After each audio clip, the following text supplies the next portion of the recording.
going into the field is very logistically expensive and very difficult. But satellite data gives us a way to monitor glaciers and sea ice all year long and gives us the big picture. It uses radar, which means it can image the land during the polar night when it would otherwise be pitch dark. So we can actually see some of the characteristics of the ice. In 1995, Canada launched its first remote sensing satellite. This was RadarSat-1. That satellite has been collecting imagery of the North, day by day, week by week, throughout the year, all winter, during the Arctic night, through clouds. So up until just a few years ago, when it was replaced by RadarSat-2. So we have a continuous record of satellite imagery going back to 1995-96.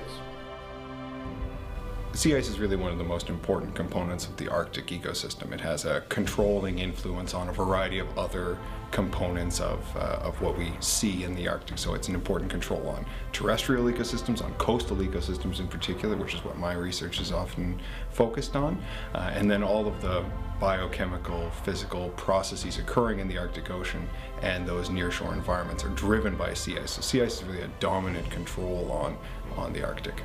For my PhD thesis, I am examining the energetic effects of prey changes caused by climate change on the Beaufort Sea beluga whale population.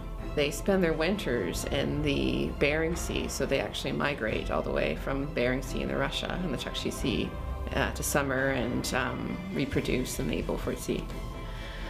Their calves are gray, they have green milk, very, very fatty milk. They're one of the most abundant marine mammals in the Arctic, so they're extremely nutritious. They have beluga muktuk, so the indigenous, or the Inuit people and communities will eat mostly the muktuk, or the blubber of the beluga, and it's very, very high in vitamin A, vitamin D, and vitamin C. So communities that use the ice want to know when the ice is breaking up, when the ice is forming, how it is changing. Very important for people using the ice. At the same time, it gives us a long-term record of ice conditions in the north.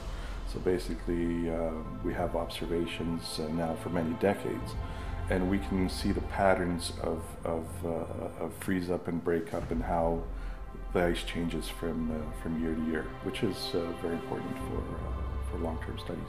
Geography is essential to what I do as a glaciologist. So in physical geography, we're interested in studying the processes and interactions across a landscape and how things respond to environmental factors. So in my case, I'm looking at the processes that influence glaciers and how changes in the atmosphere and in the ocean can affect glaciers. Specifically glaciers that flow into the ocean. So if the ocean is warming, what kind of effect does this have on glaciers? Well, from my perspective, when we're looking at coastal ecosystems, sea ice has a real important role in changing how storm activity occurs in the Arctic. And so a really persistent cover of sea ice will have the influence of really dampening storms, and so storms won't be as large and won't be as intense. And so changes in the sea ice, the loss of sea ice in a large open water area can result in really intense, active, really damaging storms for coastal ecosystems. That's something that a lot of people don't think about, the role that sea ice plays in storminess. Glaciers are really sensitive to small changes in climate. So by monitoring glaciers in the Arctic, we have a better understanding of how the climate is changing. The other important factors is that as climate warms, glaciers will respond, and they'll respond by increasing in velocities, which means they'll flow more quickly and produce more icebergs. These icebergs have implications for things such as shipping or interest in oil exploration.